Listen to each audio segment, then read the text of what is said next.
One of the concepts that we tend to speak about in business, and that is very much required, is creativity.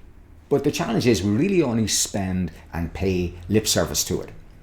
We often say that you need to be creative. You need to have your product, you need to have your unique selling proposition. You need to be able to stand out from the marketplace so that people know who you are. And that's all great and it's all good advice, but the reality is it doesn't create that creativity. You need to know how to do it.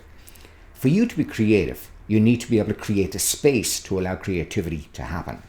Now we prize, in this world, we prize goals, focus, clarity, analysis and logic, which are all the wrong parts of the brain to be accessing when you're being creative. There is an environment that works for creativity, an environment that you need to develop and evolve for yourself. Ironically, it's an environment that you're familiar with. As a child, when you were being creative, you're absorbed in the moment.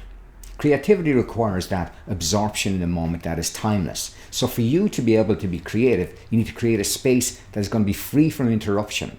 A space that is not really looking for a destination. Even though you're going in a direction, you don't know what the outcome is. A bit like what Einstein said, if you know where you're going, well then it's not really research. So if you're trying to develop an idea, what you need to become comfortable with is a lack of clarity. Because the mind that you're going to use for creativity is the unconscious mind. And the unconscious mind doesn't walk or talk or speak like the conscious mind. The conscious mind likes clarity, it likes direction, it likes to know exactly where it's going. Well, guess what?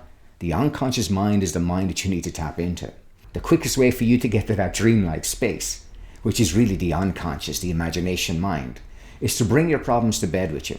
And the first thing you do is know that you've got a problem that you want to solve. Think about the problem and then hand it over to your unconscious and say, okay, I'm going to leave it there. I'm going to leave it at that. Let my mind work upon it.